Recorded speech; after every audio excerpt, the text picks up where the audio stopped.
जय श्री कृष्णा जी। राधे राधे। आप सबको मेरा ढेर सारा राम राम और प्यार भरा नमस्कार। आज मैं आपको हल षष्ठी की कथा सुना रही हूँ, जिसे आप बड़े प्रेम, श्रद्धा और आदर भाव से सुनिए। बोलिए हल षष्ठी की जय। एक नगर में दो स्त्रियां रहती थी। दोनों एक ही परिवार की थी और रिश्ते में देवरानी जेठानी लगती थी। देवरानी का नाम सलोनी था, जो बड़ी नेक, सदाचारिणी और दयालु स्वभाव की थी। जेठानी का नाम तारा था। वह स्वभाव से बड़ी ही दुष्ट थी। एक बार दोनों ने हल षष्ठी का व्रत किया। विधि पूर्वक पूजन इत्यादि करने के बाद शाम को दोनों भोजन के लिए थालियां परोसकर ठंडी होने के लिए खीर को रखकर बाहर जाकर बैठ गई। उस दिन सलोनी ने खीर तथा तारा ने महेरी बनाई थी।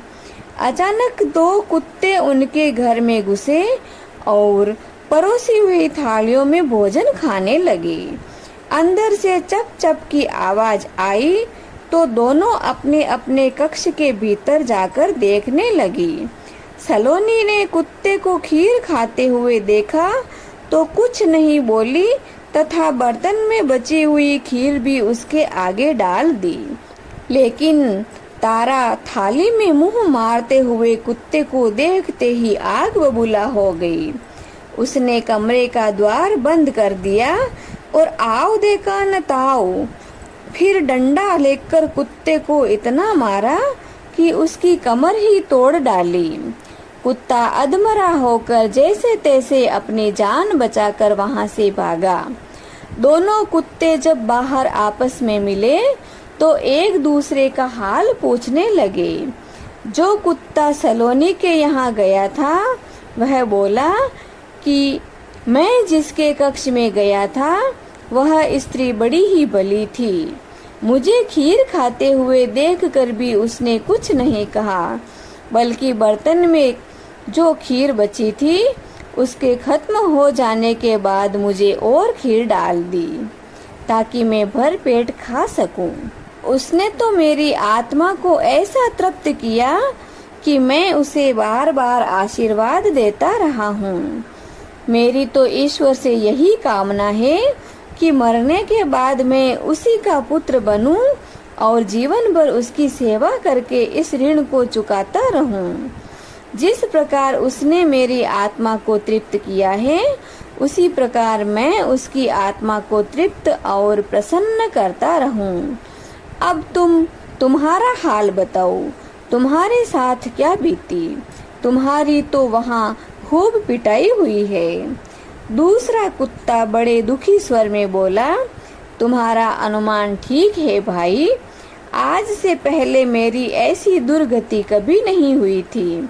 पहले तो थाली में मुंह मारते ही मेरा जबड़ा हिल गया। फिर भी भूख से परेशान होकर मैंने 2-4 कोर सटके ही थे कि वह दुष्टा आ गई और कमरे का दरवाजा बंद करके डंडे से उसने मुझे इतना मारा कि मेरी कमर ही तोड़ डाली।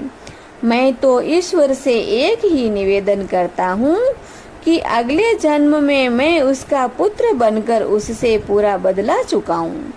जैसे उसने मार मार कर मेरी कमर तोड़ी है, वैसे ही भीतरी मार से मैं भी उसका हृदय और कमर तोड़ डालूं। कहते हैं कि बेजुबान की बद्दुआ बहुत बुरी होती है। इसे देव योग ही कहा जाएगा कि दूसरा कुत्ता शीघ्र ही मर गया और मरकर उसने तारा के घर में ही पुत्र के रूप में जन्म लिया। पुत्र रत्न पाकर तारा बहुत प्रसन्न हुई। पुत्र को लेकर उसने अपने मन में बड़े बड़े मंसूबे बांध लिए, मगर दूसरे दिन ही जब घर घर में हल षष्ठी का पूजन हो रहा था, तब वह लड़का मर गया। तारा की तो जैसे दुनिया ही उजड़ गई। वह दहाड़े मार मार कर रोने लगी, मगर क्या किया जा सकता था। जैसे तैसे उसने अपने सीने पर सब्र का पत्थर रख लिया। फिर तो हर वर्ष उसके लड़का होता और षष्ठी के दिन मर जाता। जब 3-4 बार ऐसा हुआ तो तारा को इस पर कुछ संदेह हुआ कि आखिर मेरा लड़का हल षष्ठी को ही क्यों मरता है। फिर एक रात सपने में उसे कुत्ता दिखाई दिया। उसने कहा कि मैं ही बार बार तेरा पुत्र बनकर मृत्यु को प्राप्त हो रहा हूँ। तुमने मेरे साथ जो व्यवहार किया था कि मैं उसी का बदला चुका रहा हूँ। ऐसी बात सुनकर तारा बहुत दुखी हुई और उसने अपने किए का प्रायश्चित करने का उपाय पूछा। तब उस कुत्ते ने बतलाया कि अब से हर वर्ष छठ के व्रत में हल से जोता हुआ अन्न तथा गाय का दूध नहीं खाना, गाय का दही भी नहीं खाना, होली की भुनी हुई बाल तथा होली की धूल आदि हल षष्ठ पूजा में चढ़ाना। तब कहीं मैं तेरे घर में आकर जीवित रहूंगा।